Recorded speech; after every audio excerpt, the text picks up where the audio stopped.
Y estos cuerpos occidentales, productores de signos, cómo se mueven o cómo funcionan, ahora sí llegamos al concepto estrella, en los no lugares.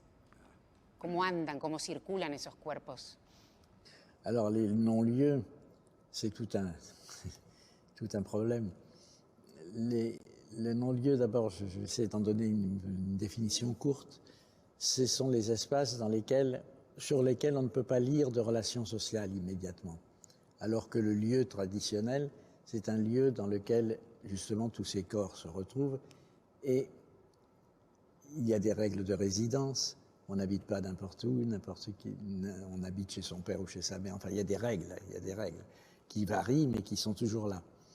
Et donc, il y a un lieu, c'est à la fois chargé de passé, d'histoire, de symboles qui les résument, les cultes par exemple, et c'est une expression des relations sociales dans un groupe. Et tout cela fait un lieu véritable. Alors un lieu, ça peut être, c'est le contraire de la solitude, parce que tout est bien resserré. Mais c'est aussi le contraire de la liberté, on peut le dire, parce qu'on est toujours dans le regard d'autrui.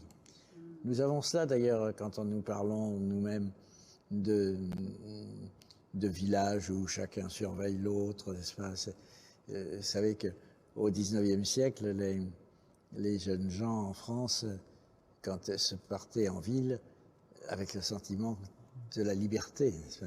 Le non-lieu par rapport à ces lieux qui sont à la fois pleins de sens, le non-lieu se développe avec la société industrielle. Ce sont ces espaces dans lesquels on peut avoir beaucoup de monde, mais où on ne peut pas lire la relation sociale. Les espaces de communication, de circulation ou de consommation. Si nous sommes dans un supermarché, nous avons beaucoup de monde, mais en principe, si on prend une photographie à ce moment-là, on ne peut pas dire a priori celui-là est le fils d'un tel, etc. On ne peut pas faire une analyse en termes sociaux comme cela. Alors, c'est pourquoi j'avais appelé ça non-lieu. Por el anonimato. Oui, c'est ça, des espaces d'anonymat qui se définissent par l'absence de la possibilité de faire une lecture en termes de sociologie, en termes de société, en termes de sociaux plutôt, en termes de relations sociales. Mais, bien sûr, ce sont des notions limites. Il n'y a pas de lieu absolu. Il n'y a pas de non-lieu non plus absolu. Par exemple, les jeunes gens, il arrive que dans des campagnes, des jeunes gens d'endroits différents, isolés, se retrouvent au supermarché parce que c'est un lieu, c'est pour eux un lieu de modernité. Autrement dit, aussi dans un aéroport, c'est pas la même chose d'y passer pour prendre son avion ou d'y travailler tous les jours parce qu'on y a son métier, des collègues et des amis pour là, c'est ça. Donc, c'est une notion relative, mais qui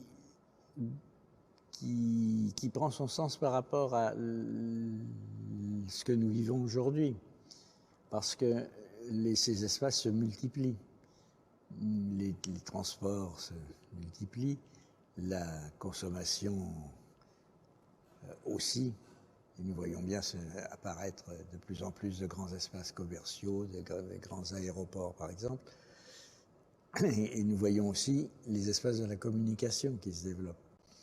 Pero usted dijo que el no lugar tiene como atributo la libertad. Oui, parce que de même que le lieu, parce que lieu et non-lieu, on peut parfois tendance à les opposer comme le bien au mal, n'est-ce pas? Le lieu, on a plein de sens, c'est un lieu traditionnel, et d'ailleurs on se rappelle ces lieux d'enfance, etc. On peut mythifier tout ça. Mais d'un autre point de vue, on peut dire que le comble du lieu, c'est un espace dans lequel tout fait sens social, c'est-à-dire que et où la liberté est impensable. Il n'y a pas de liberté ou d'autonomie individuelle. En revanche, on peut dire que le non-lieu, c'est un espace dans lequel il n'y a pas de sens social, enfin, absolument, mais où la liberté individuelle est grande, parce qu'on peut aller là où on veut, en principe. Alors tout ça en principe, parce que bien sûr, nous savons bien qu'il faut à la sortie, à l'entrée, montrer son identité, montrer patte blanche, etc. Donc il n'y a pas de non-lieu absolu, au sens absolu du terme. Néanmoins, parce que si on voulait parler des non-lieux, on pourrait dire, en termes positifs, que c'est un endroit où il peut se passer quelque chose, où on peut rencontrer quelqu'un. Alors que le lieu, c'est au contraire l'espace dans lequel tout est déjà conclu et fermé, n'est-ce pas? Claro, pareciera como que en el no lugar esa libertad estuviera limitada por la vigilancia. Si, si, bien sûr. Concrètement, il y a des formes de contrôle qui sont très poussées, bien sûr. Mais il reste que dans un non-lieu, on peut imaginer qu'une relation peut se créer librement. C'est toujours cette idée de la rencontre possible. Mais alors que dans un lieu, défini comme lieu, tout est déjà en place, c'est ça. Je dis cela pour défaire l'opposition entre le lieu qui est bien et le non-lieu qui est mal.